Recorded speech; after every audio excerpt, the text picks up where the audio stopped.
Pierre Cesarini, bonjour. Didier, bonjour. Vous êtes le PDG de Clara Nova. On parle avec vous de vos résultats que vous venez de publier et puis des perspectives. Comment se sont passés les derniers mois pour Clara Nova dans cette période un peu extraordinaire pour toutes les entreprises et pour Clara Nova aussi?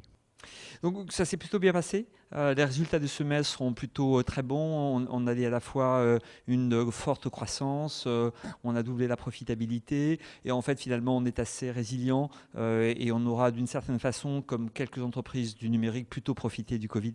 Mhm.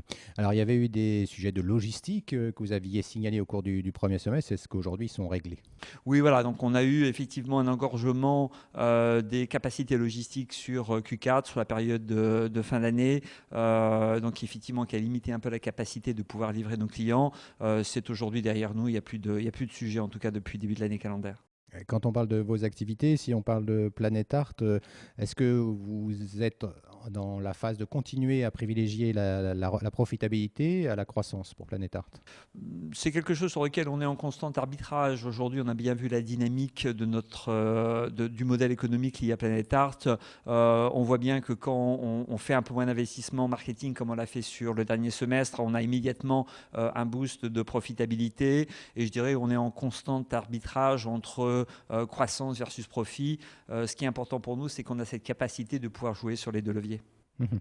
Alors, dans le domaine des activités, comment se passe l'intégration de Café Presse et est-ce qu'il y a des synergies déjà qui ont été mises en place justement avec les Donc activités peut-être d'abord historiques? sur Personal Creation, on a vu dès ce semestre que le business est reparti dans une dynamique à la fois de croissance et de profitabilité qui a commencé à contribuer à la performance de l'entreprise. Donc ça fait un an, un peu plus d'un an que l'intégration a été faite et aujourd'hui elle est vraiment finalisée et on a de vraies synergies que l'on peut mettre en œuvre au niveau de Personal Creation. Café Presse, on est toujours dans le mode, je dirais, d'opération. Il faut bien une dizaine de mois pour intégrer une société comme celle-là.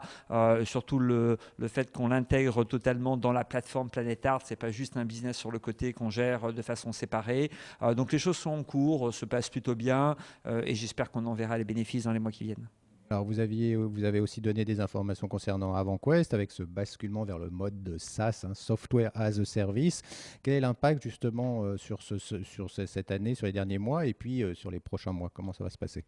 Sur le premier semestre, on a eu une stabilisation du chiffre d'affaires où on a toujours l'inertie de la transformation du modèle économique SaaS qui est toujours présente au niveau du chiffre d'affaires. Par contre, on a une croissance de 30% de la profitabilité. On est passé de 5 à 6 millions, qui est vraiment la première étape où on commence à observer l'inertie liée au modèle économique SaaS. Donc on est passé, je crois, de 42 à 52% de récurrence du chiffre d'affaires et mécaniquement, à partir de maintenant, dans la mesure où l'essentiel des clients ont basculé en mode SaaS, on va voir semestre après semestre un accroissement de la profitabilité parce qu'on n'aura pas à aller chercher ses clients. Donc aujourd'hui, on voit comment les choses commencent à monter et normalement, ça devrait continuer à se développer sur le prochain semestre et les semestres qui viennent. Alors, il y a eu aussi, on a entendu des questions sur My Devices avec, bon, aujourd'hui, le business, on peut dire qui en tout cas décolle pas, mais le nombre de clients qui quand même, il y a de nouveaux noms que vous avez pu annoncer. On ne voit pas encore d'impact sur le chiffre d'affaires. Non, alors on est toujours dans un business qui reste en construction. Aujourd'hui, vous n'avez pas de déploiement à très grande échelle. On est d'autant plus dans un modèle économique qu'on appelle PaaS, pour Platform as a Service. Ça veut dire qu'on va déployer nos clients en fonction du nombre d'objets que même vont déployer. Donc c'est un système qui est extrêmement vertueux pour nos clients parce qu'ils n'investissent que quand ils sont en mesure de déployer leurs objets. Donc mécaniquement, bah, on est un peu dépendant de la capacité de ses clients à déployer. Donc on a signé des noms de qualité, c'est Engie, c'est Veolia, c'est Sodexo, c'est Marriott, hein, et ce sont des gens avec qui on travaille au jour le jour dans des phases de déploiement plus importantes, mais on est toujours un peu dépendante de leur inertie. Et puis voilà, on est sur la fin du Covid, on espère que les choses vont redémarrer, surtout pour Device, qui a été vraiment la seule partie du business sur lequel on a une forme de réel ralentissement. Voilà, on espère que ça va redémarrer prochainement. Justement, c'est une question qu'on pose à tous les dirigeants compte tenu de l'année 2020. Quelles sont les conséquences que vous voyez, vous, à moyen terme, cette conséquence de la crise sanitaire du Covid pour Claranova, pour les De activités du groupe? nouveau, comme quelques entreprises du numérique, en gros, le Covid a renforcé la présence du digital et globalement, finalement, les gens ont fait un basculement encore plus rapide qu'ils ne pouvaient le faire sur le commerce en ligne, sur la capacité et l'habitude d'acheter à travers Internet. Et aujourd'hui, en fait, on tire parti de ce genre de choses. Donc, on a vraiment eu cette problématique un peu ponctuelle en termes de logistique, mais aujourd'hui, tout ce basculement s'est fortement accéléré et on devrait en profiter en fait dans les années qui viennent. Alors, il y a eu aussi une introduction intéressante de Moonpig, avait des niveaux de valorisation très supérieurs à celle de l'intégralité du groupe Claranova. Ça a dû vous faire réfléchir. Est-ce que du coup, une cotation d'une des divisions de Claranova est une option que vous avez dans votre bureau? Alors, donc Moonpig est une très belle société qui est 2 fois plus petite que Planet Art, qui n'est vraiment que sur le marché anglais aujourd'hui, qui effectivement est capable de sortir à des valorisations de 5-6 fois le chiffre d'affaires. Donc, on est très très très loin de Claranova, qui aujourd'hui est plutôt à 0,3 du chiffre d'affaires.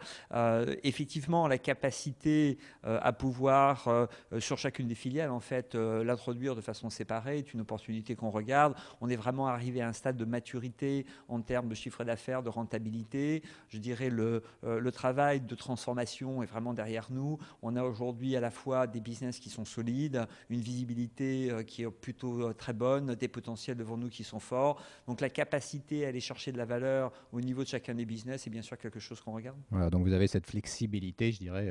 Voilà. Est-ce que vous avez aussi évoqué l'entrée d'un accélérateur de référence. Est-ce que ça avance? Où en êtes-vous de ce côté-là?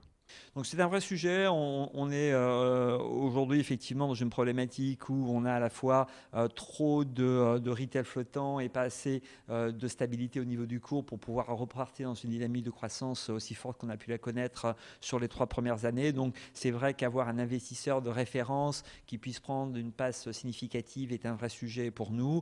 Aujourd'hui on a des discussions. C'est vraiment quelque chose sur lequel on passe pas mal de temps et on voudrait se concentrer dans les semestres qui viennent pour vraiment avoir ce partenaire financier un peu stratégique qui puisse avoir vocation à stabiliser le cours.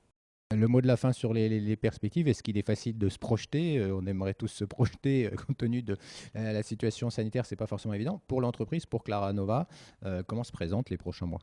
On est toujours sur une guidance de 700 millions d'euros et 10% de profitabilité à horizon 2023.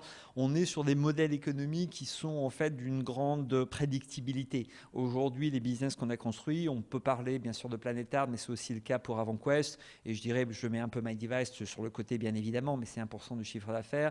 Mais les modèles économiques sous-jacents dans cette capacité à aller chercher des clients sur Internet et de savoir de façon extrêmement prédictible combien ils vous nous rapportez, la capacité de pouvoir les monétiser dans le temps, elle est aujourd'hui très forte. Et donc, on a une vraie prédictibilité, on a une vraie résilience à l'environnement économique. Tant qu'il y aura Internet, il n'y a pas de raison que les choses se passent mal. Donc aujourd'hui, les perspectives devant nous, je dirais, sur l'inertie du modèle économique qu'on a créé sont relativement bonnes, mais je dirais plus encore sur l'évolution des visions qu'on met en place depuis 1 an ou 2, que ce soit au niveau de Planet Art ou d'AvantQuest, nous permettent en fait d'étendre les opportunités. Et peut-être le dernier point, Didier, c'est on est aujourd'hui sur une dynamique qui est essentiellement sur cette visibilité, cette guidance d'autres organiques. On espère continuer à faire des acquisitions qui pourraient avoir vocation à éventuellement aller au-delà de ces chiffres. Merci beaucoup, Pierre Césarini, d'avoir été avec nous. Merci beaucoup, Didier.